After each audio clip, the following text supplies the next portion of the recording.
Alrighty, guys, welcome. Hope you guys are all having a fantastic day today. Welcome to this week's weekly live stream. We go live every single week at 1 p.m. Eastern Standard, where we talk about all things stocks, money, finance, and more importantly, trading. Over the past couple of weeks, we've been taking a bunch of positions as the general stock market continues to sell off. As an investor, as a trader, you can't be fearful of times like this. You have to understand that, one, the markets have always recovered. So you need to have that long-term mindset, and more importantly, just stay the course. Stay the course. Understand that trading's not easy. Understand that this is not a get-rich-quick scheme, and understand that this is, one of the easier ways to make money from the stock market. So we'll talk about some strategies that we've taken and our approach. We took a trade on Meta, getting in on a very undervalued point. So hope you guys all enjoy it. If you guys have any questions, feel free to ask in the chat. And if you guys want to elevate your trading, check out our school. It's absolutely fantastic. We have private live streams. We have, quizzes, lectures, a group chat. It's honestly absolutely fantastic. And we have an awesome sale going on for 51% off. Only a couple of spots left for that code.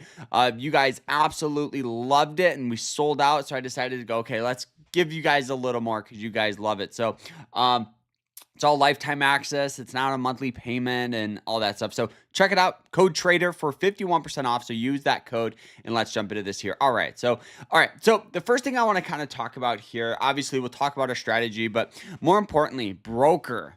Brokers are one of the most important things you guys need as a trader. So I use Moomoo, and they're awesome. They offer a whole bunch of great tools like charting, AI systems, scanning, all that. So I'm actually going to put them in the chat. So if you guys want to sign up while we're live, you guys can get up to 30 free stock just by signing up. So click that link, sign up. It's awesome. All right. Let's jump into the strategy here. So we took a trade on QQQ here. Now, before we ever place a trade, we want a checklist. We want a list of criteria to ensure that the stock we're looking at has quality behind it. Anybody can buy a stock. Anybody can. Anybody can download Robinhood, buy a stock. And honestly, when you buy a stock, pretty much you have like a 50-50 chance of making money, right? The stock can either go up or down. And the thing is in order to make money consistently, that's the key word, because anybody can buy a stock, and yeah, you can make money, but in order to make money consistently, you need to have a checklist. So the first thing on my checklist is trends. Trends are probably one of the most important things traders need. So the first thing with QQQ, which is just a NASDAQ ETF, is that upward trend, right? We can see the ETF has gone from lows, at like 390 all the way up to 540 in about a year span. And one of the questions we had asked in the team is, what charts do you look at? How far back do you look?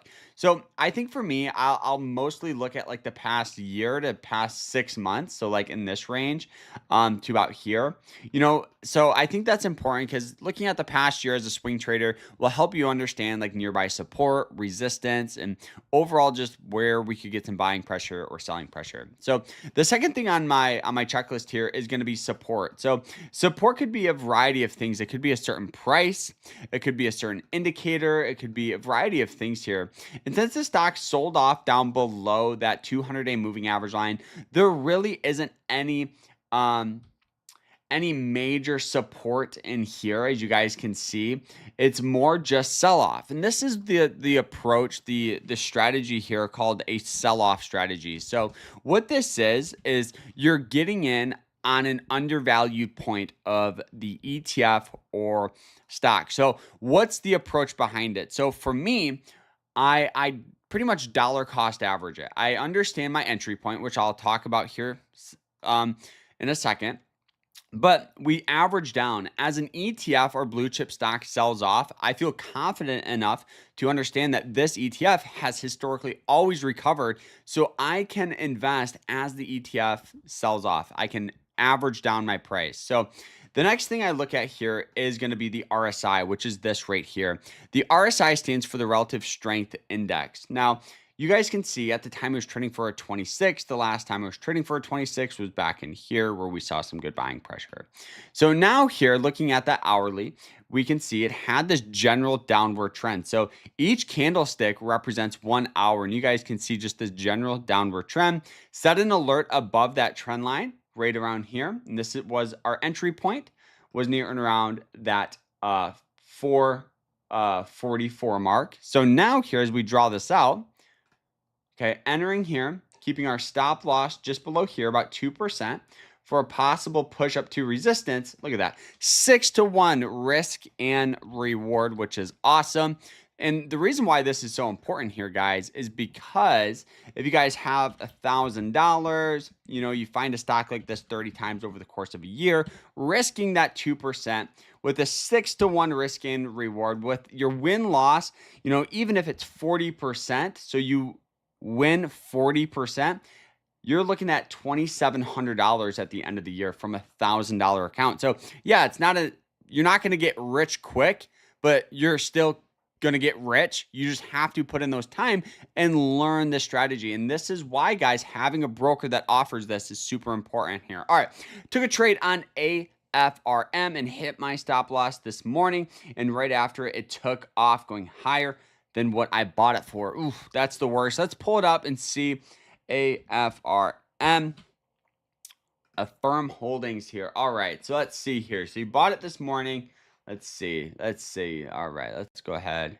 Look at the approach behind this. So pure sell-off play, really not too much. And basic technical analysis, right? We do have resistance in this range. So you can see it where it hits and we have some selling pressure. Old resistance does have tendencies of acting as new support. So as the stock sells off, we could get some support in that range, which does look like that's what's happening. Now, looking at that hourly candle here, let's go ahead and see. So let's see. It does look like the breakout here. Let's see here. Would be around here. Pretty good. Starting to break out, going in that upward direction, which is exactly what we want. So you sold out this morning here. So one of the things that you could do just for future, right? Because everybody's a student to the market. Even myself, I've been trading for over 7 years. You have to be a student to the market. So I see what you did. Because the issue with this one, which is fine, is the swings on it are very large, right? Because you can keep your stop below here, which normally I do, but that's a 9.8% sell-off. So your sell-off, you were probably looking at a 2 to 3%, right? So you bought in this morning, I believe. Took a trade. Oh, hit. All right. So you probably bought in on that breakout here, would be my guess, in that range. I'm just guessing. For a push up to your target, which was probably in, anywhere from 70 to 80. So the risk and reward was there for sure. Very high. So for future reference, I mean, you really did everything good. I mean, personally, you could see if it I mean, let's see here. Let's remove this. Let's remove some of this stuff so we can see. Just trying to find a trend here. I mean, even here, maybe. I think that's the new trend forming. It's hard. I mean, you did everything right. And that's the thing. Sometimes with trading, you'll get in on a position, and it'll dip down, you'll sell out, and it'll skyrocket up, right? It's part of the game. One of the things that's super important is to be very cautious about where you buy. Buying is one of the most important things because you got to be very precise about where you buy your positions. So for future, I mean, you could see if there's a new trend forming. You could, be a little, I mean, you got in on that breakout. I probably would have kept my stops. It's hard to say on 45. It's hard to know without your entry point, but I mean, it's still a good breakout. You still could get in if it breaks out of the 200-day. But yeah, good trade. You're doing everything right. You're focusing on your strategy. All right.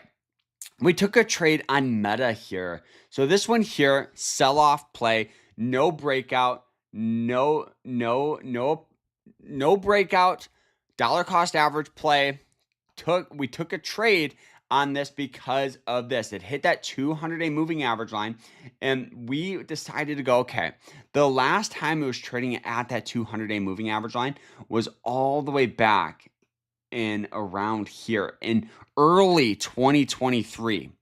So it's been years, right? So I thought, okay, the stock has sold off 20%. It's undervalued on that RSI.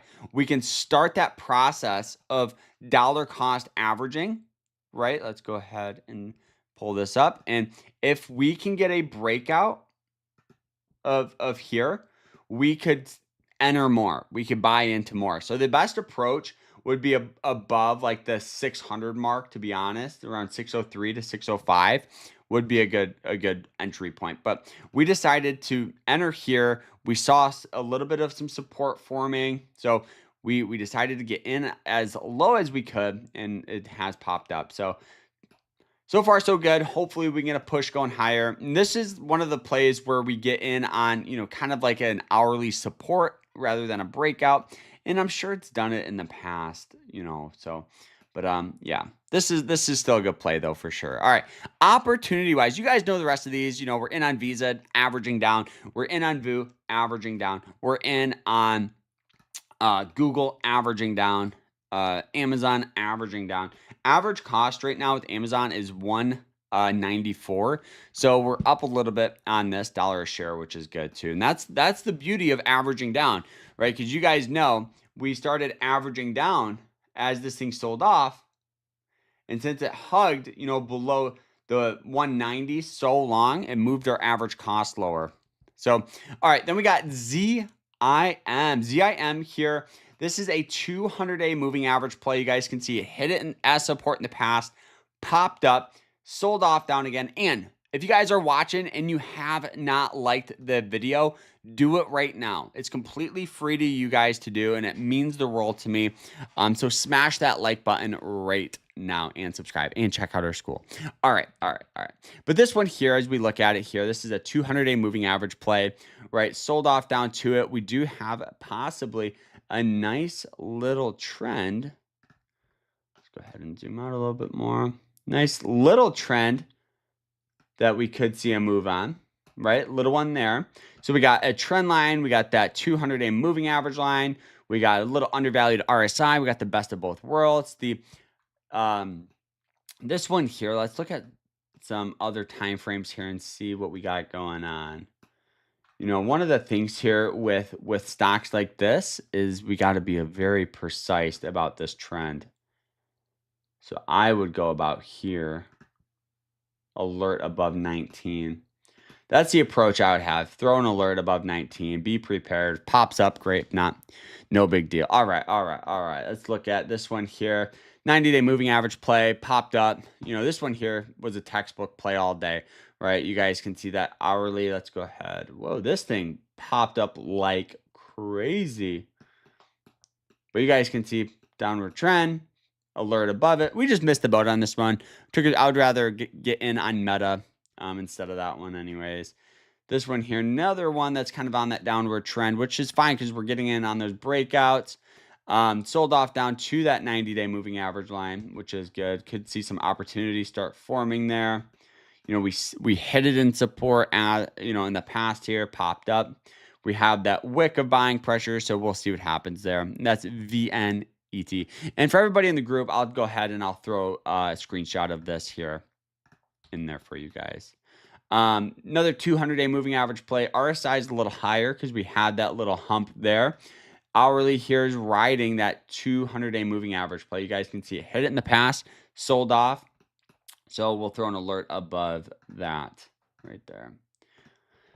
All right, PPC here. PPC, another one that really hasn't been doing much here. Sold off, popped up, right? Kind of that middle ground one. We'll actually just remove that. I am gold. 200-day moving average play popped up really, really good.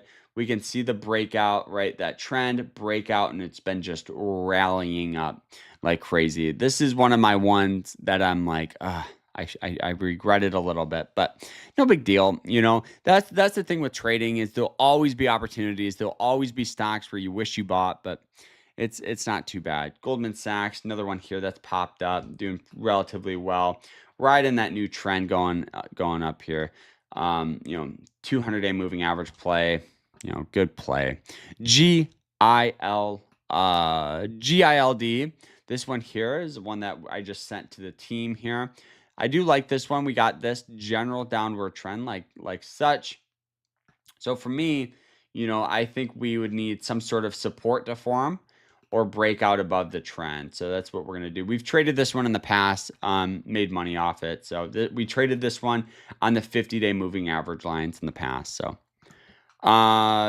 GDS here. This one here is a 90-day moving average play. So you guys know I love my moving average lines, and that's kind of what we're seeing here. Another 90-day where it hit it, right? In the past, buying pressure, sold off here, undervalued on that RSI, the hourly, what do we need? So this one here, you can see where it pops up, but there's no real set of confirmation. But if you look close and we remove some of these moving average lines, we can kind of draw it out like this. That's what I kind of like here, is like something like this. So we got that, and then we could see something like that. So we could enter here for a possible push up here or wait for the breakout. Two approaches. CYBR, another one here, starting to break out. You guys, if you look close, we can see the trend. Boom. Broke out, rallying up. A lot of good opportunities here this past week here. These are the positions we're in on. We're in on VU, Visa, QQQ, Meta, Google, and Amazon. We're almost up just because we've been averaging down for so long. We've been pretty much almost up on all of these here. Visa getting in on, that nice little breakout here. Meta here popped up. It's up today, 1%. Google is the only one I think we're really kind of down on, just because we started dollar cost averaging this one a little too early, and just it really hasn't recovered. So we started dollar cost averaging at like 185, and it's trading for 164. Average cost is like in the 173 range. So not too worried. Carter, how do you take on a trade during a recession? So recessions are the great thing about trading, right? Is there's two ways to make money. You can bet for the stocks to go up, which that's what I'm doing right here, right? So I'm betting on all these right here. So I can average down. So, if the S&P sells off, I'll just continue to buy these dips. If Visa sells off, I'll continue to buy these dips. If Meta sells off, so I'm going long on all these positions, meaning I'm betting for them to go up. Now, another thing you guys can do is short. You guys can short stocks. So you can find stocks that are overvalued using a scanner like Finvez. And if you're part of the team, I actually am doing a strategy that's about to be in it here. But you guys can use a site like Finvez, find stocks, like some of these here that are up 12 to 100%.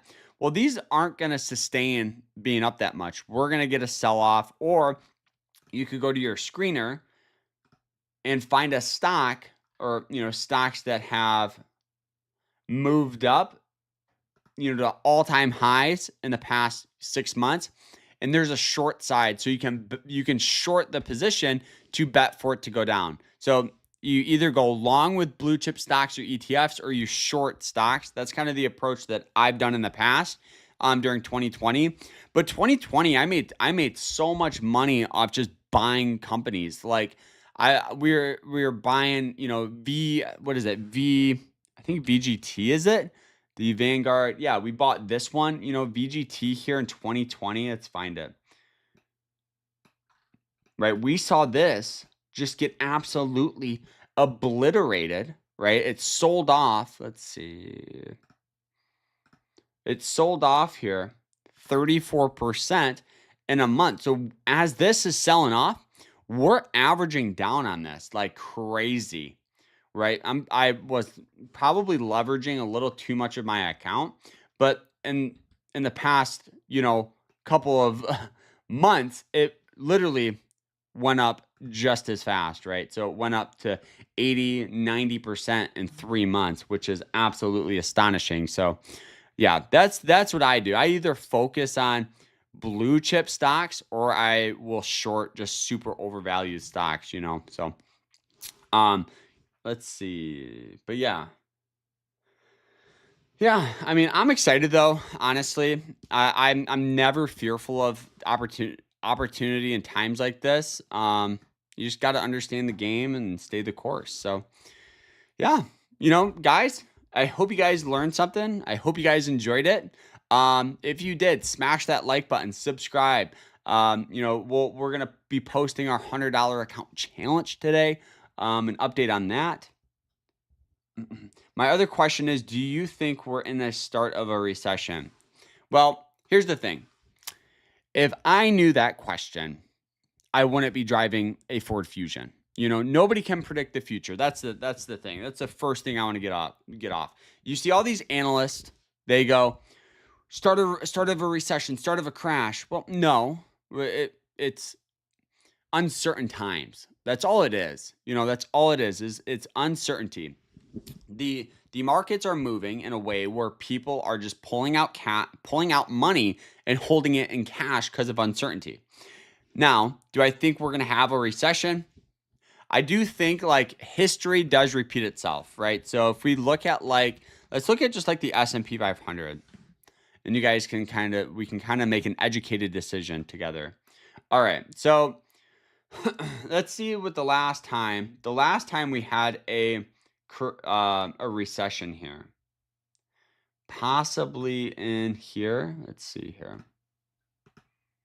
Yeah. So the last time we had a recession was all the way back in 2022, where we saw the stock market sell off 26% from all-time highs. Okay. Now, during this time, were you guys freaking out thinking the world was going to end? No. Was the world ending? No. Today, everybody, the world's ending. Oh my goodness, the market's never gonna recover. It's gonna recover. It always has. It always will. You're investing into the U.S. economy, right? Right in here, right? And this was 2022, so 3 years ago. So crashes happen on average every 4 to 6 years. So we could be due for a crash in the next 2 to 3 years. But yeah, so I do think a recession would be normal, would be healthy, help slow things down, possibly pop that AI bubble, help figure out the leaders of that sector, in my opinion, right? I think AI is great, but I also think we're seeing companies that shouldn't be worth as much as they are. And I think there's a little bit of a downside potential to them. Just putting that out there. All right, help level that out. I think that's important. But yeah, like I said, I mean, this little dip down, it's really nothing to be fearful of. Like, yeah, you see the dip right here, but look at this. Look at this. Look, I want to show you guys something. You see that dip? You see how it gets smaller and smaller the longer you look? It's because it's such a small thing to the general market over the years. You just got, I'm telling you guys, you got to just continue to invest during these times. But yeah, that's my rant on that. Enough with that. But yeah, guys, I hope you guys enjoyed it. We'll end it here. What a fun live stream. If you did, smash that like button, subscribe, check out our school. Code Trader, 51% off. Check out Moomoo, which is the broker I've been using the whole time here. So you guys can get up to 30 free stock just by signing up. So it's free. Just sign up, even to just use their charting. But hope you guys enjoyed it.